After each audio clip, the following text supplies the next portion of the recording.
Hey guys, and welcome back to the Way UK podcast. My name is Jesse, and I'm joined by the wonderful co-host. We're actually sharing a mic today, so we're going to have to... I'm Izzy. Hi Izzy.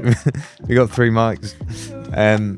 Joined by Izzy, and today we have some very special guests from the charity Open Doors, Shaun and Anna. Hey team. Hello, it's How's good it to be going? here. Yeah. For those listening who don't know what Open Doors is, do you mind just giving a description of the charity you work for, what it does, what it's around? Yeah, Open Doors, we are all about strengthening the persecuted church across the world. We believe that no Christian should face persecution alone, and so we exist to strengthen the church through lots of different ways, through raising prayer, awareness, advocacy, seeing policies changed, so that our family can remain faithful to Jesus in the midst of persecution.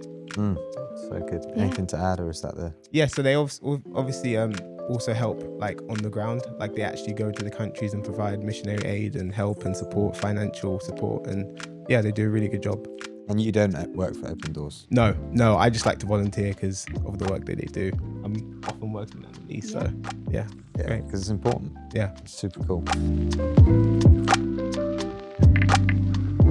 I think one of the things I'm really excited about this podcast is just to hear stories of how God's moved through the Open Doors ministry. I know it's funny, my mum was with Open Doors this week in Westminster. Oh, fun, Doing which some at the stuff. prayer breakfast. Yeah, Oh, and great, so, like, that's so fun. My mum's super involved, also loves you guys. So who are you guys as well? We've obviously talked about the charity, what Open Doors is a little bit.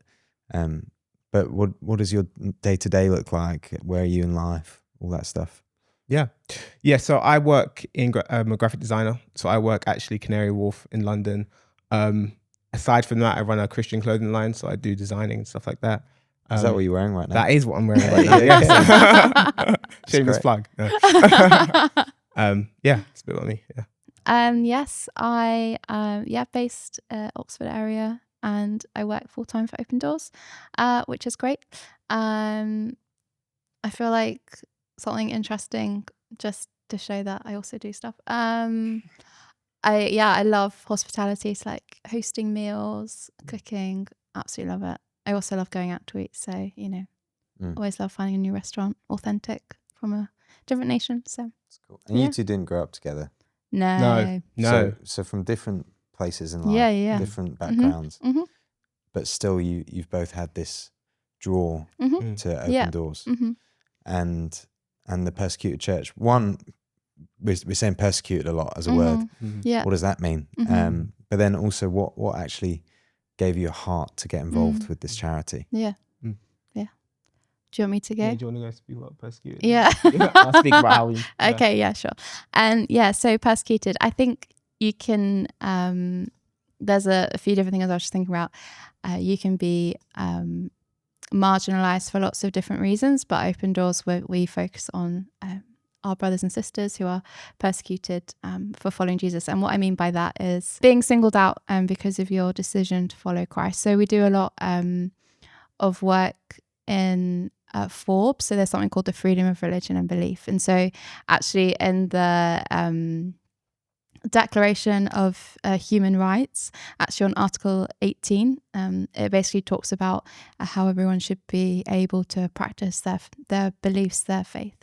And so really our focus is on raising that awareness, so actually Christians are able to freely practice and live out their faith without the fear of being singled out in that. And that could look like many different things. It could be like being denied education, like having your degree taken from you, being denied medical support if you're sick, all these different ways in which people can be singled out. Does that make sense? Does that help frame it a bit? Yeah, amazing. Yeah. And Annalise and I met online actually, so I'd seen a lot That about... sounds so That sound weird? No, just carry on, Okay. it's fine. We're not together. Maybe I should frame that differently. How should I say? Just that was it Instagram? Yeah, just say that, it's fine. Cool. Yeah, so Annalise and I actually met on Instagram. I've always had a real big heart for the persecuted church, and actually Open Doors do a really good job of actually getting involved in schools and churches. So I've actually always just known about Open Doors. I actually can't remember the first time I actually heard about them, but it's just one of those things that, I've always heard of. And Annalise actually invited me to a weekend away where I got to hear from some persecuted brothers and sisters who actually live there. And one story I heard was from Timothy Cho, who's from North Korea. He defected, he escaped, and his story is just, it's tragic, the suffering and the persecution that our brothers and sisters are facing across the world. But just hearing his faith in the midst of that just really moved me and just made me realize I've got to do something. I can't just sit in comfort and just live my normal Christian life in London. I really want to make an impact. And how did you get involved? Actually, I think my main first interaction was actually when I was a student. I was studying up in Leeds, and our church had a weekend away, and we had a speaker from Open Doors come and share, and he shared about these 3 amazing women, Etty, Ratner and Rebecca, and they had been imprisoned for starting a Sunday school. And they basically just came when they were in prison. They just loved, shared the gospel, and it was just beautiful just hearing how God used them in that prison. And then the day that they were released, the first thing they did on the first Sunday after their release was go back to the prison to carry on serving there. And I just remember being so amazed by their story. And then sort of 3-4 years later, there was a role that came up, and it just felt so right to do that. And that's 5 years ago. So it's just been an amazing journey. And for me, the Persecuted Church are my disciplers. They mentor my faith. They show me what it means to love Jesus more fully and deeply. And it's an amazing privilege. I'd love to hear more about that, because I think both of you have gone out on trips with Open Doors as well. Yeah. And I think you learn so much going on trips to different places and different cultures, and you see more of the people that are part of God's body of Christ. So I'd love to hear a bit about, what have you learned from going out to these places? Yeah, so I went on a trip to North Africa a couple of years ago. And like you said, actually going to these countries and seeing these people face to face, it's one thing just hearing about it online or just hearing stories about it, but actually being able to interact with these people who really suffered for their faith. I mean, it was just incredible. We were hearing stories of people younger than myself, teenagers who were willing to, risk their education, being kicked out of school for being Christians, to adults who were, willing to actually suffer physically for following Jesus. And I remember one story of hearing this lady who, sort of in the culture that she lived in, it was a different religion, and when she converted to Christianity, her family actually wanted to kill her. And in that sort of culture, there's this thing called honor killings, where even if they actually went through that, it wouldn't have had as much repercussions, because again, it's an honor killing. It's seen as something that's acceptable. And just hearing her story and just actually being able to interact with somebody who'd gone through that. It's not something that you would get the opportunity to do in the West, in London.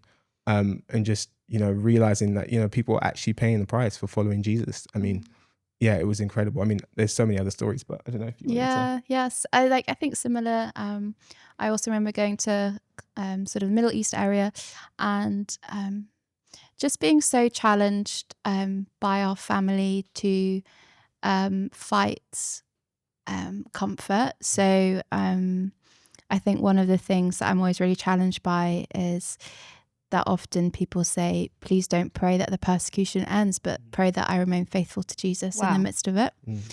And I just remember it's just having a meal with someone, it's hearing their story. And I remember chatting with some people, and they were like, God's given us a vision for our city.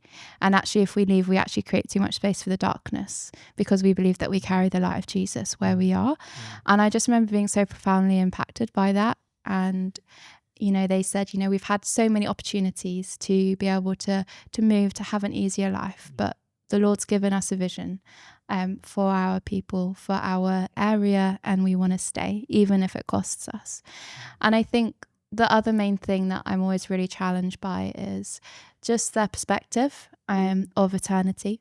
Often they'll say Jesus is coming back soon, and they just live with that constant reality of eternity. They live in the light that they know that one day it will all end, and the hope that we have, and there's that very lived hope, and you just see it shining from them. And so it's just a real privilege just to learn and allow my heart to be molded, I guess, by their wisdom, by the intimacy. There's like an intimacy with Jesus, because all of a sudden it's in the midst of persecution, you realize that Jesus is all you have, and he is all you need. And so, yeah. And that's something that I've really felt like when I've gone out there, just recognizing that, you know, persecution doesn't actually hurt the church. You know, prosperity does. I remember a preacher saying that one time, and actually, what do you mean by that? Well, what I mean by that is, you know, like Annalise said, when you're persecuted, when you lose everything and all you have is Jesus, you develop a deeper sense of relationship with Jesus, because that's all you have. In the context in which we live, there's so many things to be distracted by. And, you know, once that's all stripped from you and all you have left is Jesus, you know, he becomes your everything. And, you know, one thing I really learned when I went out there was actually recognizing the value of God's word. Like, we were hearing stories from people who didn't have access to a Bible, except that they went to church. So they would travel to read the Bible. You know, we wake up in the morning, I can pick up the Bible on my phone, I can pick it. I've got multiple Bibles in my house. But, you know, just thinking about that, sometimes when I'm struggling to read the word, I'll literally picture these people in my mind and think about how these people have to travel to read the Bible. It's just, it's really encouraging and challenging. I'm really struck by that, what you were saying, Anna, of like, they're not praying for the persecution to end, but just for their faithfulness. I think that's such a, even like we're not going necessarily through what they're going through, but we can still pray that prayer. It's not necessarily like for this difficulty to leave us, but actually praying for our faithfulness and seeing God close. Like, what an inspiration that is. Jesse, you've got questions in your head. As you can tell. Yeah, I mean, I have loads of places that I'd love to go. I'd love to hear a bit later about the daily impact that's had on your faith.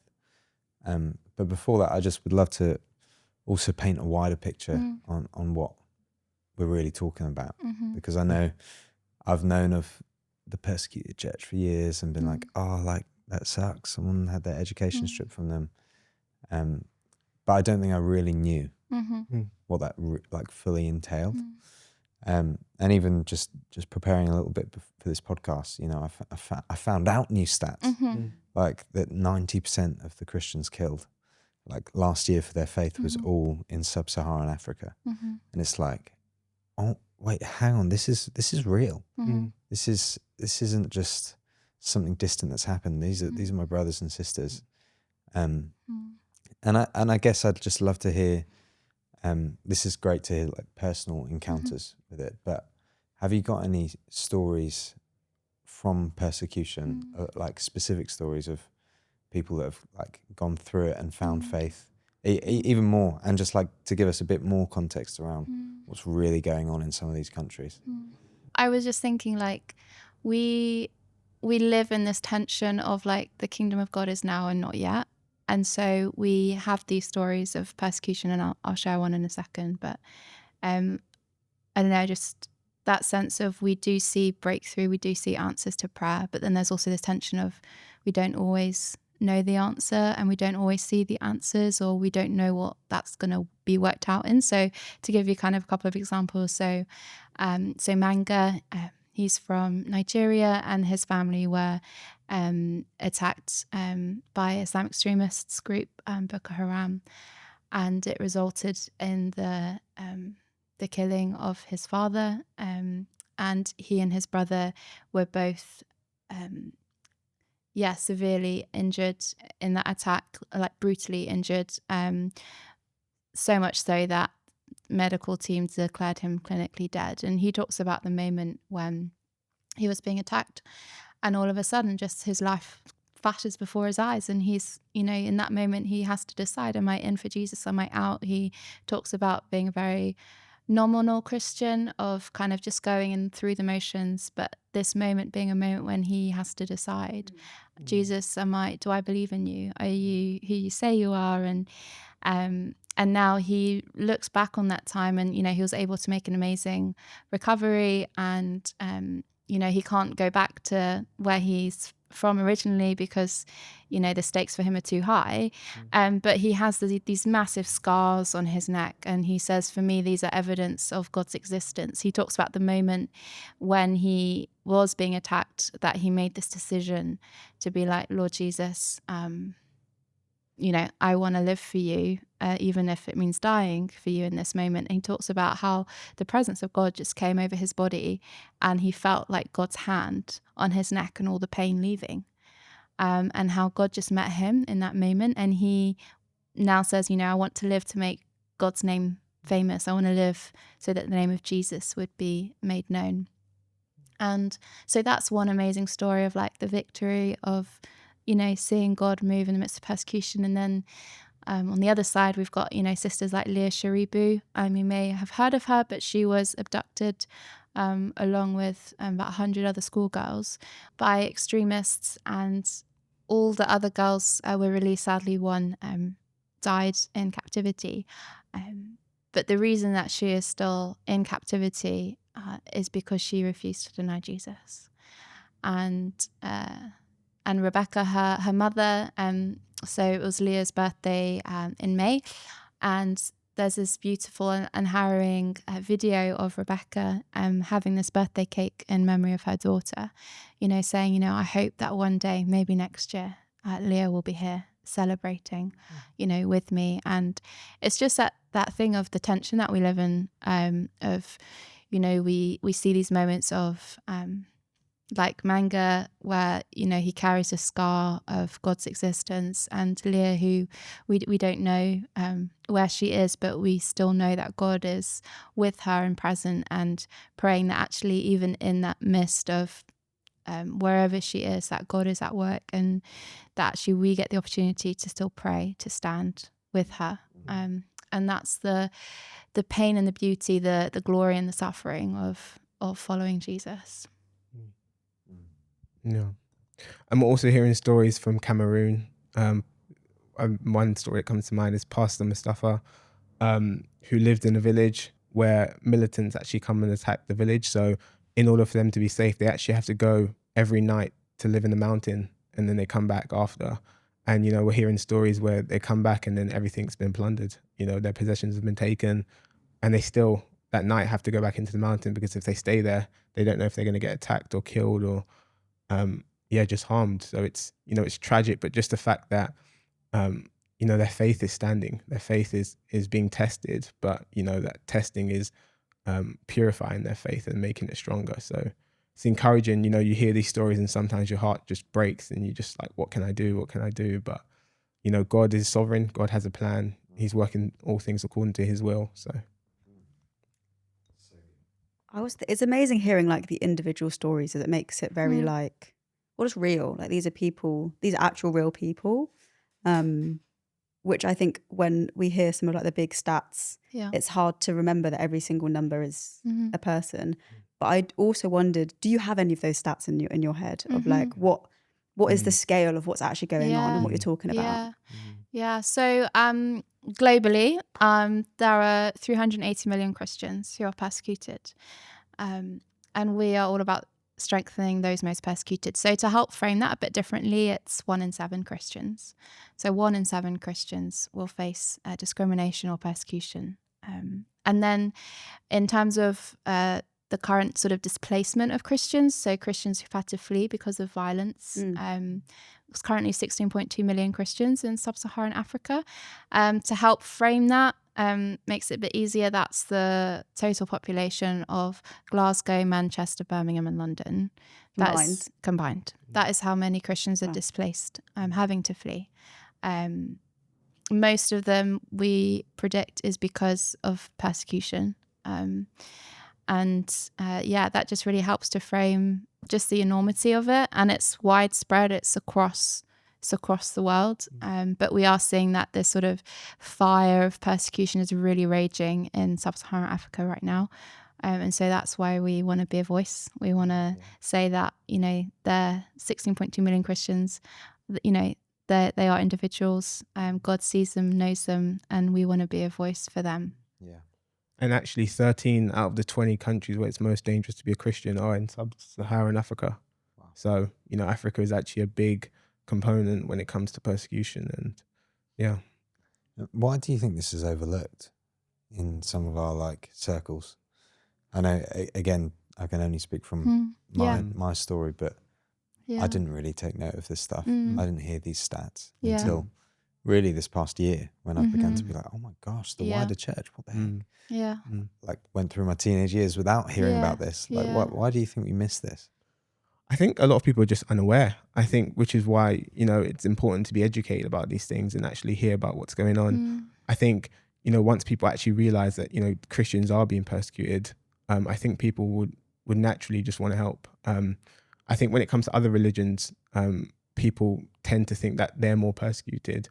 And obviously this isn't like who's persecuted more, but it's, Christians are persecuted a lot. And I think once we start to hear more stats and more facts and, raise awareness, people will be more informed. And I think one of the testimonies from Nigeria is of Pastor Barnabas.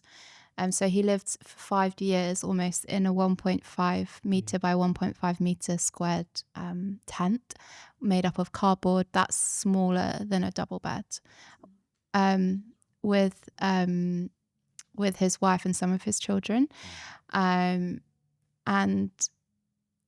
his wife and children. With his wife. So some of his kids have to stay with their neighbors because there's just not physical space. I mean, a double bed is not big enough, like the whole home, like that is your entire home. And he basically says, nobody's talking about it. The governments aren't talking about it. Literally no one is talking about it.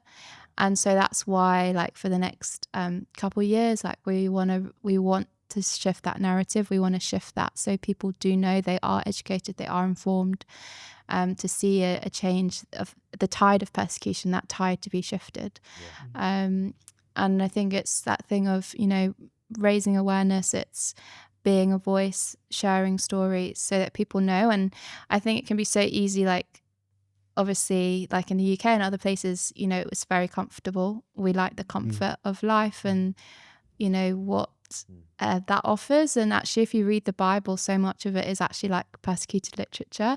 Jesus says that you'll be persecuted for following me. And that might not always directly be us as individuals, but actually the me can be your family wider. We are a people, we have brothers and sisters. So it's that sense of family being more than the biology, and that actually, we are one body. And actually, if one person suffers, then we should feel that as well. So it's connecting people to their family and making them aware, giving them a bigger perspective of what's happening. Yeah. It's so good. And like, well, it's not so good. It's I understand. I understand what you're trying to say. Thank you for bringing light to this, because it's really important. And like hearing the numbers, hearing the 16.2 million people having to sleep in small boxes, people with scars all over their body because they've been like, they've tried to be killed. It's like, it makes your heart like so sad, and it makes your heart break. And it's easy to kind of also be overwhelmed with that. Yeah. I think like people are probably listening and like, wow, 16.2 million. Yeah. Cool. I'm like maybe a bit more educated than I was before I clicked on this podcast. But what can I do? Like, how do I do this? And I know you've literally just been in Africa, right? You've done a trip. You've got people on the ground. You're planning trips, but you're also, there are ways to contribute without having to do that. And I guess, can you shed a bit of light into what we can do from any position? Yeah, it's a great point. I always think about it this way. Not everyone can go down the well, but everyone can hold a rope. So we can all support. And actually, one of the ways that we can actually support is prayer. I know sometimes that might seem like I'm not really doing a lot, but we know that prayer is powerful. Like when we pray, God listens, and He's the creator of heaven and earth. So, prayer is important. I would encourage people to really pray.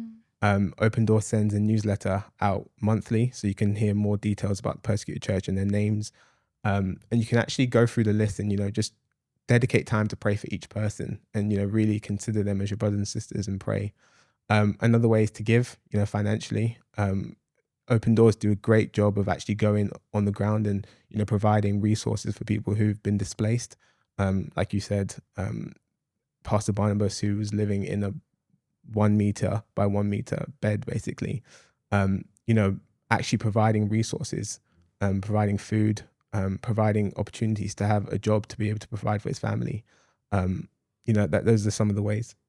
Yeah, and the other thing we're doing is a petition. So for the next 2 years, we're looking at gathering 1 million signatures, which is a lot. But this is a global campaign, and we're really expectant to see this made known, to see these stories, to see the reality made known in the halls and corridors of places like the UN, the EU, the African governments, local governments, national governments, right across the globe. And by signing it, by adding your name, you're actually adding your voice to so many other people.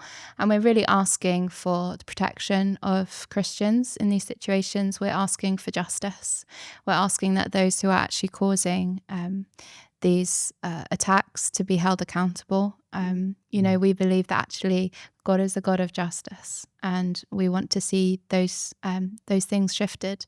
And so actually there's an invitation that you can add your name, you can add your signature to say, actually, I see these stories and I want to respond in a very practical way. Absolutely. And we'll talk a bit more about how everyone watching can sign that petition. Amazing. So we'll chat a bit more about that in a moment.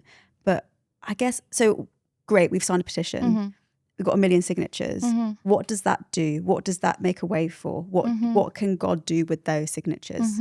We believe that so much can be changed. It is being able to take something to somewhere like Parliament and say, we have 1 million people willing to put their name onto something, and we want to see policies changed. We want to see actually you have an influence within these, whether it's trade, whether it's relationships with other nations. Like how can you use your voice to see something shifted?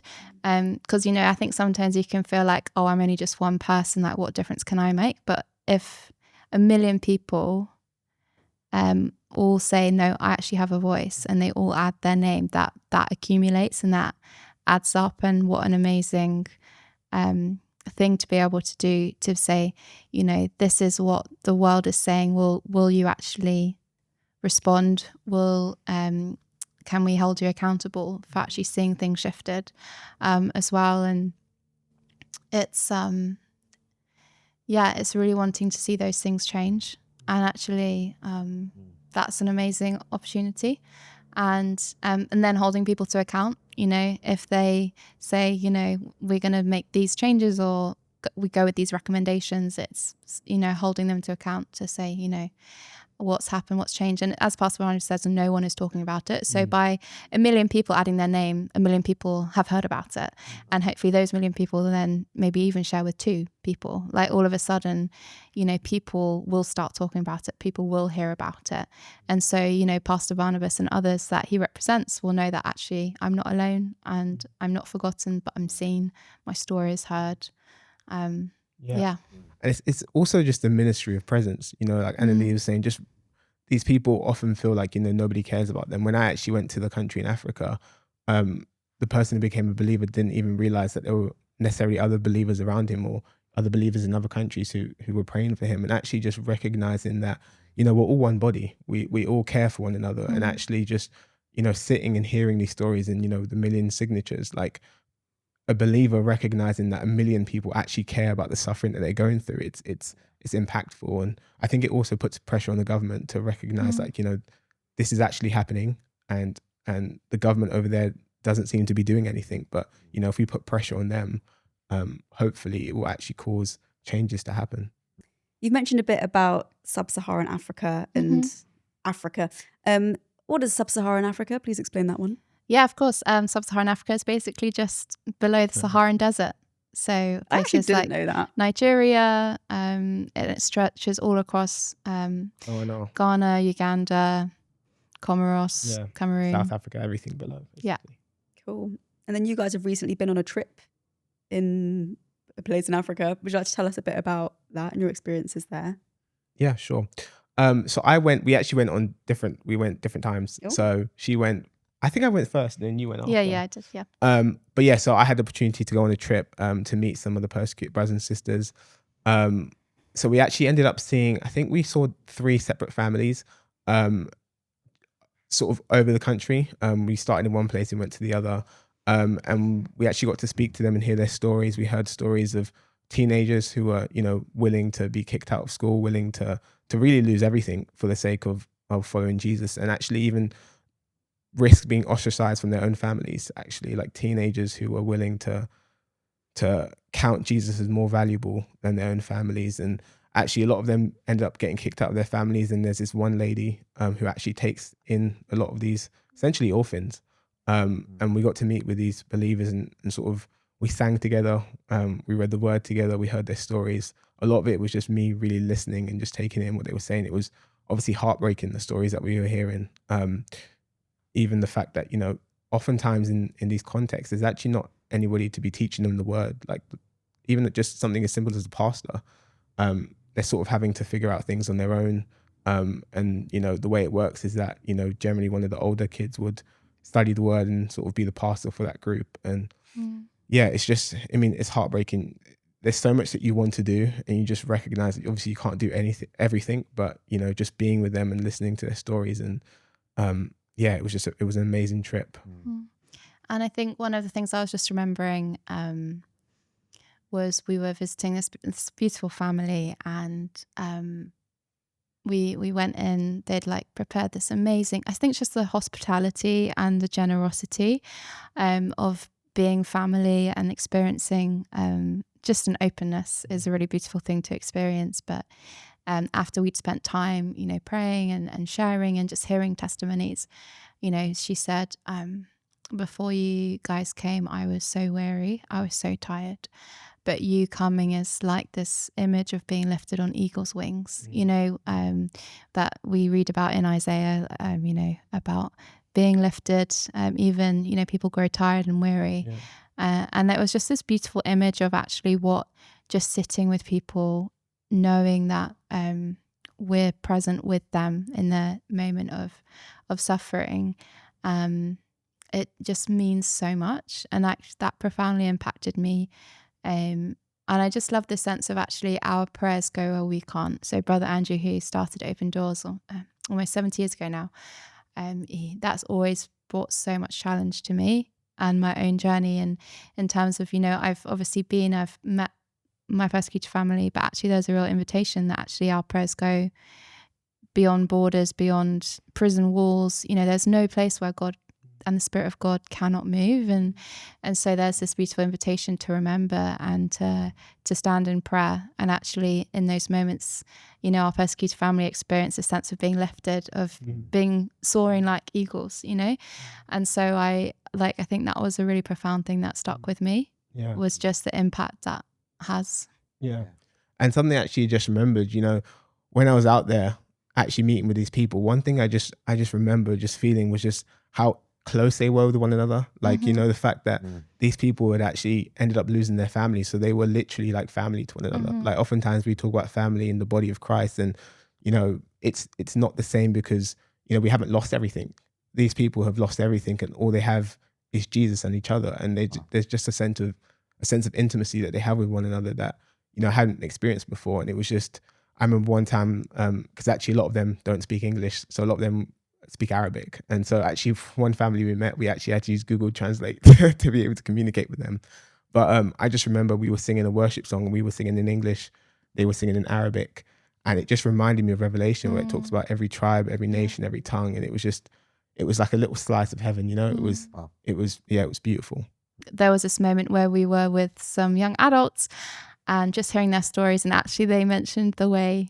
And actually, it's just amazing, actually, just the encouragement of the fact that actually what you guys are doing is having an impact on our persecuted family around the world, in the way that it's discipling them, and the way that it's actually equipping them. So guys, thank you, because actually what you do is extending the kingdom in ways that actually you might not ever hear about. Yeah. So it was just this beautiful moment of being like, oh wait, the persecuted church and like the church is like almost smaller. Like it's almost it becomes more. Everything becomes closer. And so I was going to mention that.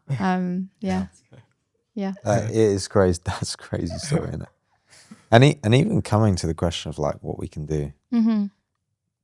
Maybe your call in life is to do Christian media on social media, create Christian content. Mm-hmm. And if God's called that on you and he's put that on your life, be encouraged that it's not just for your neighbours, it's not just for your school, it can actually be to serve the wider church. And that story is so beautiful. It moves me. It's like, oh my gosh, I can't believe what we're doing here. This beautiful studio is reaching some of the like hardest places. It's a great point though, because I think typically, we think of Christian ministry as like vocational ministry, like being a pastor or serving in the church, but actually, just doing anything with the gifts that God has given you diligently, God can use it in any way. Like it's design, music, the podcast. Yeah. So cool. Yeah. And in terms of, again, what we can do, because again, this is what the question stirs. This is what the whole podcast stirs in my heart. I'm like, oh yes, what can I do? We've talked about this big vision of having like 1 million signatures on this petition. We as The Way are partnering specifically with this, with the Arise Africa campaign, because we really believe in it and we're really keen to help it grow and to push it to the point where people talk about it more. And so if you're watching, there will be a link in the bio with a little sign petition. What's it under? Arise Africa petition. It's just called the Arise Africa petition. And you can click on it. It's as easy as buying shoes on Amazon. It's like probably easier than Apple Pay. And it really doesn't cost a lot, but what you're doing is you're partnering with the wider church. You're partnering with the body of Christ to see a change happen where brokenness is very present, to see something shift. This is a really, really easy step that we can take to partner with it. So I'd encourage anyone listening, if your heart's burning, and even if it's not that deep, if we sign the petition, it just gets this talked about. So please do head over to the link in bio. Is there any final things you want to say before we finish, before we wrap up? I would probably just say, keep praying. Prayer is really important.